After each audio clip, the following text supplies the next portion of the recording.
இன்னைக்கு நம்ம சமையல்ல சென்னா மசாலா எப்படி செய்யறதுன்னு பார்க்கலாம்.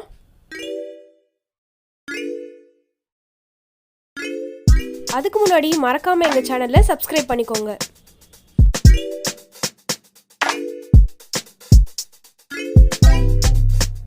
மிக்ஸி ஜார்ல 1/4 கப் தேங்காய் சேர்த்துக்கோங்க. 2 பச்சை மிளகா கட் பண்ணி சேர்த்துக்கோங்க.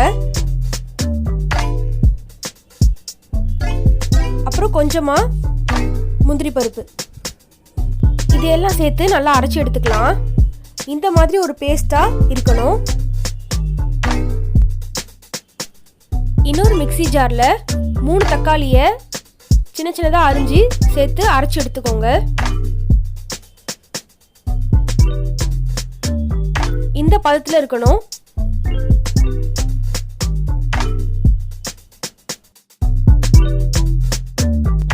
வெள்ளைக்கடலையை 8 மணி நேரம் ஊற வச்சு குக்கரில் போட்டு வேக வச்சு எடுத்திருக்கேன். இந்த மாதிரி நல்லா சாஃப்டாக வெந்திருக்கு பாருங்க. இப்போ திரும்ப ஒரு மிக்சர் ஜாரில் கொஞ்சமாக கொண்டைக்கடலை எடுத்து சேர்த்துக்கோங்க. வேக வச்சது சேர்த்து இது கொஞ்சம் நல்லா அரைச்சி எடுத்துக்கலாம். இந்த பதத்தில் இருக்கணும், ரொம்ப மெசிஞ்சிடக்கூடாது. இது சென்னா மசாலாவில் சேர்க்கும் போது இன்னும் டேஸ்டாக இருக்கும். இப்போ ஒரு பேனில் கொஞ்சமாக எண்ணெய் சேர்த்துக்கோங்க. எண்ணெய் நல்லா சூடாகட்டும். சின்ன சின்னதாக நறுக்கி வச்சிருக்க வெங்காயம் சேர்த்துக்கலாம். வெங்காயம் நல்லா கொஞ்சம் வதங்கட்டும்.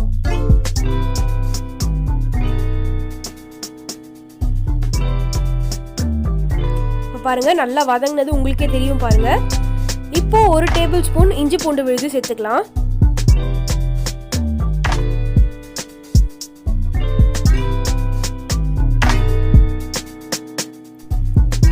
இப்போ நல்லா வதங்கிருச்சு. இந்த ஸ்டேஜ்ல 1/4 டேபிள் ஸ்பூன் மஞ்சள் தூள் சேர்த்துக்கலாம். 1 டேபிள் ஸ்பூன் சீரகத்தூள், 1 டேபிள் ஸ்பூன் தனியாத்தூள், 1 டேபிள் ஸ்பூன் கரம் மசாலா, அப்புறம் லாஸ்டா 1 டேபிள் ஸ்பூன் காஷ்மீரி மிளகாய் தூள். இப்போ இதெல்லாம் சேர்த்து நல்லா மிக்ஸ் பண்ணிடுங்க.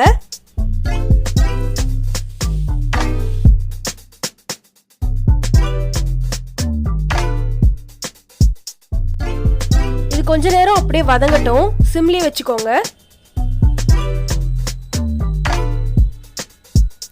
இந்த ஸ்டேஜ்ல கருவேப்பிலை கொஞ்சம் சேர்த்துக்கோங்க.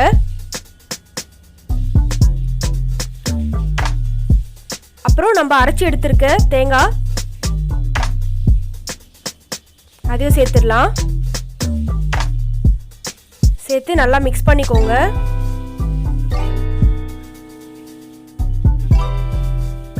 தேங்காய் முந்திரிலாம் போட்டிருக்கிறதுனால டேஸ்ட் ரொம்ப சூப்பரா இருக்கும். இப்போ இந்த தக்காளி பியூரேவும் சேர்த்துக்கலாம். நல்லா மிக்ஸ் பண்ணிடுங்க.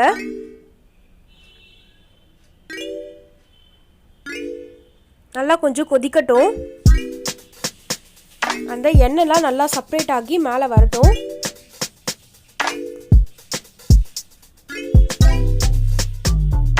கொஞ்சமா தண்ணி சேர்த்துருக்கேன்.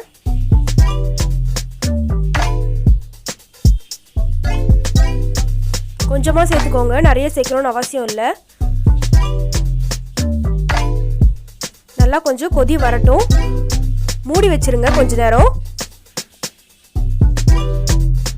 இப்போ திறந்து பார்க்கலாம். எண்ணெய் நல்லா மேலே மிதக்குது பாருங்க. நல்லா சூப்பராக இருக்கு. நல்லா வாசனையாக இருக்கு ரொம்ப. இப்போ நம்ம அரைச்சி வச்சிருக்க கொண்டைக்கடலை எடுத்து சேர்த்துக்கலாம்.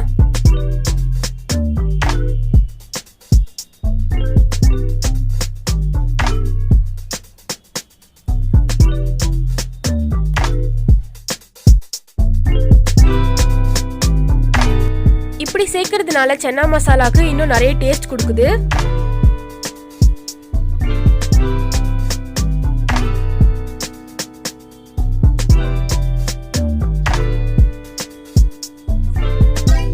தேவையான அளவு உப்பு சேர்த்துக்கோங்க.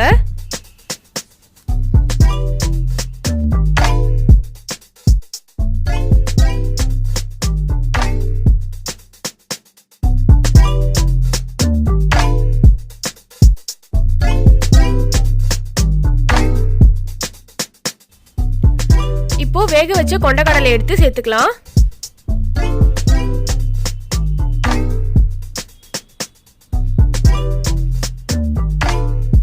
நல்லா மிக்ஸ் பண்ணிடுங்க.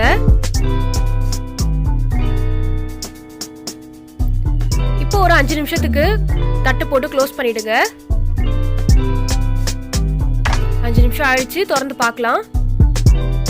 சூப்பரா ரெடி ஆயிடுச்சு.